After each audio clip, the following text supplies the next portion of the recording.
Hello viewers! 'గాదిలి' ఐదో భాగంలోకి వచ్చేసాం. కథ నచ్చితే ఛానల్‌ని సబ్స్క్రైబ్ చేయండి, లైక్ చేయండి, ఒక చిన్న కామెంట్ పెట్టండి. ఇక లేట్ చేయకుండా కథలోకి వెళ్ళిపోదాం. 11 ఏళ్ల నేను బిత్తరపై చూస్తున్నా. నన్ను గట్టిగా కౌగిలించుకొని నా కళ్ళ మీద, బుగ్గల మీద ముద్దులు పెడుతున్నాడు. నువ్వంటే నాకు చాలా ఇష్టం గాదిలి అంటూ. నా చిన్ని లేత పెదవులపై ఆవేశంగా ముద్దు పెట్టాడు. అచ్చం టీవీ సినిమాలోని హీరోలాగా. నాకు చియాక్ ఎంగిల్ అనిపించింది. నాకు ఊపిరి అందక 2 చేతులతో వద్దు వద్దని వాడిని తోయడానికి ప్రయత్నించా. నా వల్ల కాలేదు. ఇంతలో తలుపు చప్పుడైంది. చటుక్కున నన్ను వదిలేశాడు తేజ. అక్క వచ్చింది. మా ఇద్దరిని అనుమానంగా చూసింది. ఇక నేను వెళ్తా అంటూ అక్క చూడకుండా ఏమీ చెప్పొద్దు అంటూ నాకు సైగ చేసి వెళ్ళిపోయాడు తేజ. తర్వాత ఎప్పుడూ తేజ అలా చేయలేదు. నేను ఆ విషయం మర్చిపోయాను. కాలం గడుస్తోంది. అక్కకు 15 ఏళ్ళు, నాకు 13 ఏళ్ళు. నేనింకా కొంచెం పొడుగు పెరిగాను. ఆడపిల్లలం కావటంతో అమ్మకు కొంచెం కంగారు ఎక్కువైంది. అక్కకు 15. అది ఇంకా రజస్వల కాలేదు కానీ, దాని క్లాసులోని చాలామంది పుష్పవతులయ్యారు. అక్కకు తనింకా పుష్పవతి కాలేదని గిల్టీగా ఫీలవుతోంది. అమ్మ ఎవరిదైనా సమంత పేరంటానికి వెళ్ళినప్పుడు, మా పెద్దమ్మాయి ఎప్పుడవుతుందోనని అమ్మ దిగులు పడితే, కొంతమంది లేటుగా మెచ్యూర్ అవుతారని అమ్మతో అన్నారు మా చుట్టుపక్కల వాళ్ళు. చిమ్మిరి ఎప్పుడు తొక్కిస్తావే మైథిలి అంటూ అక్కను చూసిన మా చుట్టాలంటే అక్కకు భలే కోపం వచ్చేది. కానీ ఏం మాట్లాడేది కాదు. అమ్మా, నాన్న అన్యోన్యంగా ఉండేవారు. వారికి మేమిద్దరం 2 కళ్ళు. ఒక చేతి వేళ్ళు ఒకటిగా ఉండవన్నట్టు మా ఇద్దరి భావాలు, మాటలు వేరువేరుగానే ఉండేవి. పెద్ద మనిషి కాకపోయినా అక్కకన్నీ తెలుసు. ఒకరోజు ఇంట్లో పెద్ద గోల చేసింది అక్క. వింటే ఆశ్చర్యపోతారు. చిన్నప్పుడు గదిలో ఒక మంచం మీద మేమిద్దరం పడుకునేవాళ్ళం. ఇప్పుడు మేమిద్దరం కాస్త పెద్దవాళ్ళం అవుతున్నాం కాబట్టి ఒక గదిలో నాన్న 2 మంచాలు వేశారు. ఇంకో గదిలో అమ్మా, నాన్న పడుకునేవారు. ఒకరోజు అక్క స్కూల్‌కి వెళ్ళి మొహం గంటు పెట్టుకొని వచ్చింది. ఏమిటే ఏమైంది అని అమ్మ అడిగినా చెప్పలేదు.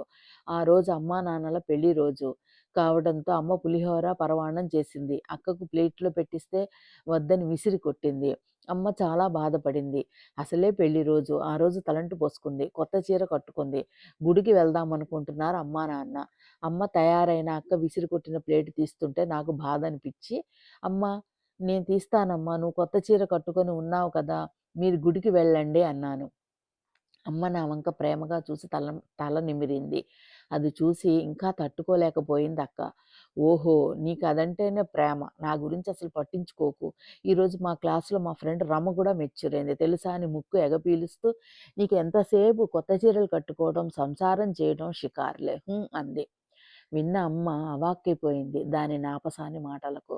"ఏంటే నువ్వు పెద్ద పెద్ద మాటలను మాట్లాడుతున్నావు? ఛీ! కన్న తల్లిని అడిగే మాటలేనా అవి? నీకేం తక్కువ చేశాను నేను?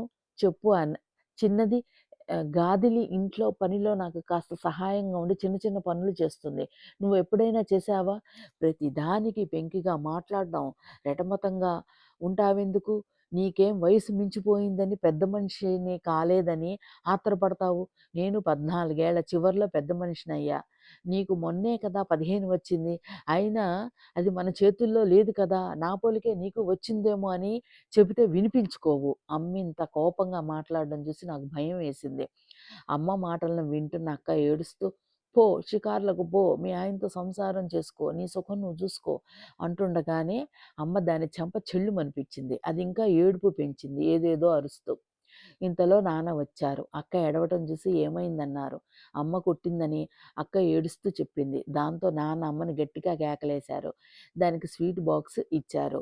దాంతో ఏడుపు ఆపింది అక్క. నాన్న తిట్టేసరికి అమ్మ ఏడవడం మొదలుపెట్టింది. "మీ గారాబమే దాన్నలా తయారు చేసింది. చూడండి ఎంతెంత పెద్ద మాటలు అంటోందో, ఎంత అసహ్యంగా మాట్లాడుతోందో. నేను నేనట మీతో" అమ్మకి దుఃఖంతో మాట రాలేదు. "దాన్ని పట్టించుకోవటం లేదా? మీరే చెప్పండి." "అబ్బా! ఊరుకోవే!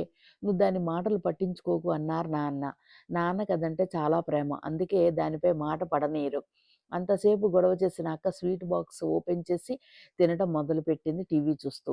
అమ్మ మాత్రం కోపంగా కట్టుకున్న కొత్త చీర విప్పేసి బాధతో వెళ్ళి మా గదిలో నా మంచం మీద పడుకుంది. ఎందుకో ఆ రోజు నుంచి అమ్మ రోజు రాత్రిపూట నా పక్కనే పడుకునేది. రోజులు గడుస్తున్నాయి. ఇద్దరం రోజు స్కూల్‌కి వెళ్ళి వస్తున్నాము. అక్క బిహేవియర్ ఏమాత్రం మారలేదు. మాకు హాఫ్ ఇయర్లీ ఎగ్జామ్స్ అయిపోయాయి. ఎగ్జామ్స్ అయిపోయాయని రోజు బాగా ఆటలు ఆడుకుంటున్నాను నేను. ఒకరోజు ఆదివారం అక్క ఫ్రెండ్ వాళ్ళ ఇంటికెళ్ళింది. నేను ఇంటి దగ్గర ఫ్రెండ్స్‌తో కుందుళ్ళు ఆడుతున్నాను. ఎందుకో కడుపులో నొప్పి అనిపించింది. ఏంటో డ్రెస్ లోపల చెమట తడిసిన ఫీలింగ్. ఫ్రెండ్స్‌కి నేనింక ఆడలేనని చెప్పి ఇంటికి వచ్చాను. "ఏంటి గాదలి ఆటలయ్యాయా? నూనె అయిపోయిందే. కొంచెం షాపుకి వెళ్ళి నూనె తెచ్చిపెట్టు" అంది అమ్మ. రాత్రికి దోసలు వెయ్యాలి. సరేనన్నాను. అమ్మ డబ్బులు ఇచ్చింది. ఏంటో కడుపంతా పిసికినట్టుగా నొప్పి. బాత్రూమ్‌కి వెళ్తానని చెప్పి బాత్రూమ్‌కి వెళ్ళాను. అమ్మా! అని గట్టిగా అరిచాను.